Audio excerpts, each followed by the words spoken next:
Halo semuanya, pada kesempatan kali ini kita akan membahas mengenai digital native dan digital immigrant. Jadi, apa itu keduanya? Yuk kita tonton video berikut ini.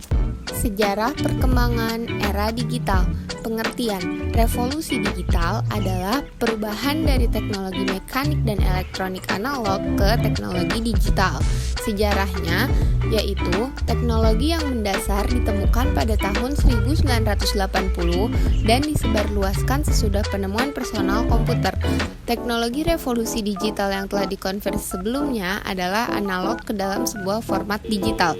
Dalam komunikasi digital misalnya, perangkat keras mengulangi kemampuan mampu memperkuat sinyal digital dan menyebarkannya tanpa kehilangan informasi dalam sinyal. Hal yang sama pentingnya dengan revolusi adalah kemampuan untuk mempermudah perpindahan informasi digital selang media dan untuk mengakses atau mendistribusikannya secara jarak jauh. Lanjut ke pembahasan digital native.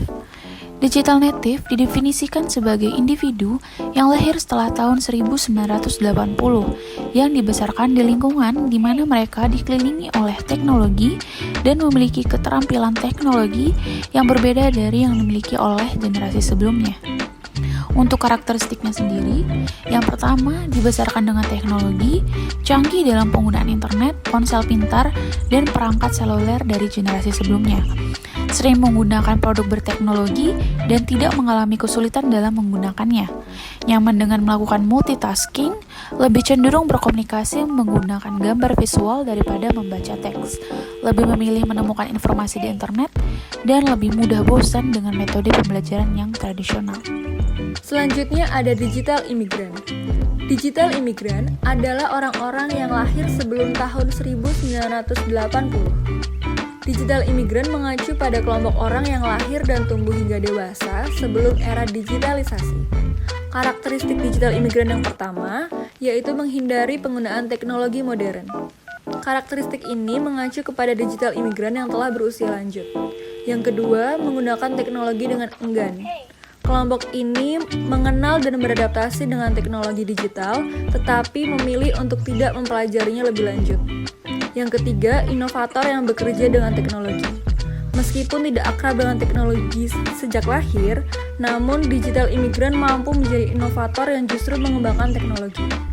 Yang terakhir, terbiasa menggunakan metode konvensional dalam beradaptasi dengan teknologi baru. Video setelah ini akan menampilkan hasil wawancara bersama digital native dan digital immigrant. Di sini ada beberapa pertanyaan yang bisa dijawab oleh Mbak Tata sebagai digital native. Yang pertama, ketika Anda ingin mengetahui kebenaran berita, Anda biasanya lebih memilih untuk menonton TV atau membaca koran? Ketika ingin mencari sebuah berita, saya lebih memilih untuk mencari di internet karena aksesnya lebih mudah daripada TV atau koran. Seperti yang kita ketahui kan, kalau misalnya koran kan sekarang udah mulai susah ya dicari.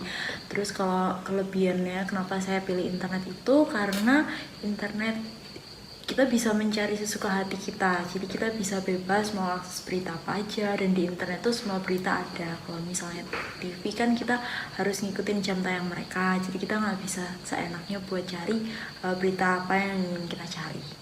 Jadi lebih milih dari internet ya? Iya. Jadi, pertanyaan nomor 2, apakah Anda merasa terbantu atau malah merasa kurang nyaman dengan adanya perubahan teknologi seperti sekarang?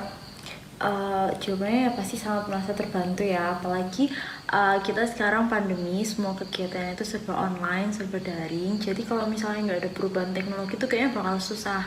Kan kita dilarang buat tatap muka, buat ketemu. Nah kalau misalnya mau jalan kayak meeting, kuliah, kelas, itu kalau tanpa adanya teknologi mungkin bingung ya gimana caranya.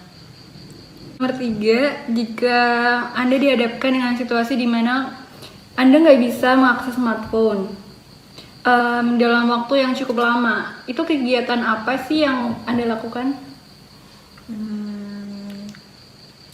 Biasanya saya mengisi kegiatan kalau misalnya lagi nggak pegang handphone atau smartphone ya, itu biasanya saya ngisi bikin kue atau masak-masak gitu, bikin makanan di dapur kan itu nggak perlu pakai smartphone ya. Terus habis itu baca resepnya juga di buku resep. Jadi kayak membaca buku, selain baca buku sama memasak itu mungkin biasanya saya mengisi waktu dengan olahraga kecil. Tapi kalau dalam hitungan hari, nah itu mungkin baru masalah, karena kayak misalnya seperti saya sekarang kan masih mahasiswa, nanti kelasnya gimana gitu.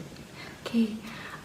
Berarti kalau misalkan hanya hitungan jam itu masih bisa ditolerir ya? Iya, masih wajar. Pertanyaannya sudah selesai. Terima kasih atas waktunya Mbak Tata. Saya tutup wawancaranya. Assalamualaikum warahmatullahi wabarakatuh. Waalaikumsalam. Assalamualaikum warahmatullahi wabarakatuh. Waalaikumsalam warahmatullahi wabarakatuh. Di kesempatan kali ini saya akan mempertanyakan beberapa pertanyaan. Apakah Anda bersedia? Insya Allah bersedia. Pertanyaan pertama, ketika Anda ingin mengetahui kebenaran berita, Anda lebih memilih untuk menonton TV dan membaca koran atau malah mencarinya di internet? Menonton TV dan baca koran. Mengapa demikian? Karena lebih enak dan lebih praktis dan gak ada pakai data-data segala. Jadi lebih seringnya Lihat nonton TV. Oke, pertanyaan kedua, apakah Anda merasa terbantu atau malah merasa kurang nyaman dengan adanya perubahan teknologi seperti sekarang? Terbantu juga sih, ada kurang nyamannya juga. Kurang nyamannya kenapa? Ya karena kalau kita udah kecanduan ya tetap gitu. Malah main HP ya? Ya, Terus yang ketiga, jika Anda dihadapkan dengan situasi di mana Anda tidak bisa mengakses smartphone dalam jangka waktu yang lama, apa yang Anda lakukan? ya enjoy aja, nggak merasa terbebani dan nggak merasa membutuhkan sama sekali. Jadi kalau misalkan suatu saat tidak ada HP HP smartphone dan lain-lain, biasa saja. Biasa aja sih, kecuali kalau ya biasa aja. Oke, terima kasih atas waktunya. Assalamualaikum warahmatullahi wabarakatuh. Waalaikumsalam warahmatullahi wabarakatuh. Udah. Berikut ini adalah hasil kesimpulan dari wawancara dengan digital native dan digital immigrant.